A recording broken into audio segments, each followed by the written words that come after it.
রাধে রাধে বন্ধুরা, অমৃত কথা বাংলা চ্যানেলের নতুন পর্বে আপনাদের সকলকে স্বাগত জানাচ্ছি। ভগবান শ্রী হরি বিষ্ণুর অশেষ কৃপা পেতে অবশ্যই কমেন্ট বক্সে লিখুন হরে কৃষ্ণা। এই পর্বের বিষয় হলো 2025 সালে 1431 বঙ্গাব্দে ফাল্গুন মাসের কৃষ্ণ পক্ষের একাদশী বিজয়া একাদশী। পূর্ণাঙ্গ সময়সূচি, একাদশী তিথি কখন লাগবে কখন ছাড়বে, একাদশী ব্রত পালনের সময়ের পাশাপাশি আমরা জানব বিজয়া একাদশী পূর্ণ পবিত্র ব্রত কথা, ব্রত মাহাত্ম্য সবটাই জানবো এই ভিডিওর মাধ্যমে। ভিডিওতে যাবার আগে অমৃত কথা বাংলা চ্যানেলটিকে অতি অবশ্যই সাবস্ক্রাইব করুন, লাইক করুন, কমেন্ট করুন এবং শেয়ার করুন আর ধার্মিক নোটিফিকেশন ঘন্টাটি বাজিয়ে দেবেন।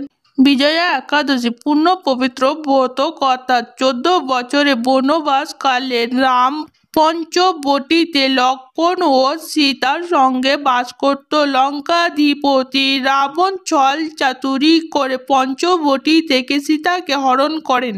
সেই দুঃখ ভগবান শ্রী রামচন্দ্র ব্যাকুল হয়ে পড়ে। সীতার সন্ধানে বেরিয়ে জটায়ুর সঙ্গে তার দেখা হয় এবং তার কাছ থেকে রাবণের দ্বারা সীতা হরণের সম্পর্কে জানতে পারেন ভগবান শ্রী রামচন্দ্র।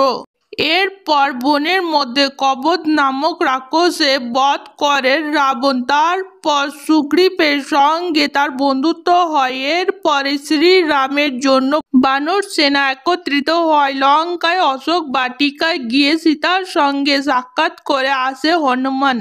সেখানে রামের চিহ্ন স্বরূপ সীতাকে মুদ্রিকা প্রদান করে হনুমান। সেখানে থেকে ফিরে রামকে সমস্ত কাহিনী জানান হনুমান। এরপরেই সুগ্রীব ও সমস্ত বানর সেনাকে নিয়ে লঙ্কার উদ্দেশ্যে রওনা হয় রাম। সমুদ্র ধারে পৌঁছাবার পর রাম লক্ষ্মণকে জিজ্ঞাসা করে যে কিভাবে তারা এই বিশাল সমুদ্র পার করতে পারবে। তখন লক্ষ্মণ রামকে বলেন যে দ্বীপের মধ্যে বগদালভ মুনির কাছে গিয়ে তাকে উপায় জিজ্ঞাসা করার পরামর্শ দেন লক্ষ্মণ। লক্ষ্মণের কথা মতো রাম বগদালভ মুনির সঙ্গে দেখা করতে যান। মুনি তাকে দেখে বুঝতে পারেন যে রাম আর কেউ নয় বরং সাক্ষাৎ বিষ্ণু।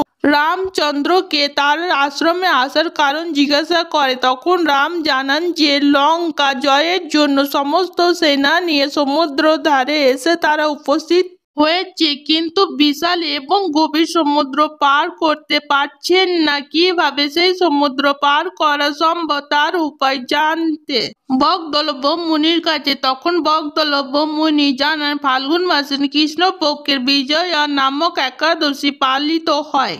সেই ব্রত করলে জয় লাভ করা যাবে। এই ব্রত পূর্ণর প্রভাবে বানর সেনা সহ সমুদ্র পার করতে পারবেন রাম।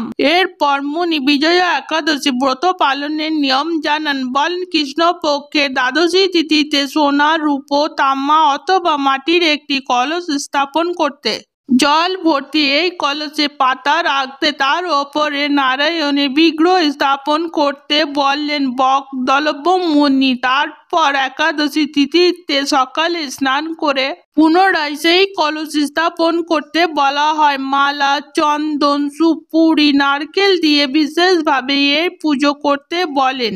ঘটের ওপরে ধান্য ও জব রাখার পরামর্শ দেন। সুগন্ধ, ধূপ, দীপ নৈবেদ্য দিয়ে পুজো করার কথা বলেন মুনি। তারপর সেই ঘটের সামনে উত্তম কথাবার্তা শুদ্ধ কার্য করে দিন কাটানোর পরামর্শ দেন। রাত জাগরণের প্রস্তাব দেন বগদলভ মুনি। আবার অখণ্ড ব্রতের সিদ্ধির জন্য ঘিয়ের প্রদীপ প্রজ্বলিত করতে বলেন। তারপর দ্বাদশী তিথিতে সূর্যোদয়ের পরে সেই কলসকে জলাশয়ের ধারে স্থাপিত করে নিয়ম মেনে পুজো করে দেব প্রতিমা সহ সেই কলসকে বেদজ্ঞ ব্রাহ্মণকে দান করে বলবেন। কলসের সঙ্গে অন্যান্য বস্তু দান করার কথা বলে দেন বগদলভ মুনি। তিনি জানান যে এইভাবে ব্রত পালন করলে বিজয় হতে পারবেন রাম। বগদলভ মুনির পরামর্শ অনুযায়ী বিজয়া একাদশীর ব্রত পালন করেন। এই ব্রতের পুণ্যর প্রভাবে সমুদ্র পার করেন ও রাবণকে বধ করে লঙ্কা জয় করে বিজয়া একাদশী। এই ব্রত পালন করলে ব্যক্তি সমস্ত কাজে জয়ী হয়, আর পাশাপাশি মোক্ষ লাভের পথও প্রশস্ত হয়। বিজয়া একাদশীর ব্রতর কথা এখানেই সমাপ্ত হলো। 2025 সালে বিজয়া একাদশী পূর্ণাঙ্গ সময়সূচি। একাদশী তিথি শুরু হচ্ছে 23শে ফেব্রুয়ারি 2025, বাংলা 10ই ফাল্গুন 1431 রবিবার সকাল 10টা 29 মিনিটের পর থেকে। একাদশী তিথি সমাপ্ত হবে 24শে ফেব্রুয়ারি 2025, বাংলা 11ই ফাল্গুন 1431 সোমবার সকাল 10টা 49 মিনিটের মধ্যে। বিজয়া একাদশী পূর্ণ ব্রত পালন করা হবে 24শে ফেব্রুয়ারি 2025, বাংলা 11ই ফাল্গুন 1431 সোমবার। ব্রত পালন হবে 25শে ফেব্রুয়ারি 2025, বাংলা 12ই ফাল্গুন 1431 মঙ্গলবার সকাল 6টা 8 মিনিটের পর থেকে সকাল 9টা 56 মিনিটের মধ্যে। অমৃত কথা বাংলা চ্যানেলের সঙ্গে থাকার জন্য আপনাদের অনেক অনেক ধন্যবাদ। রাধে রাধে।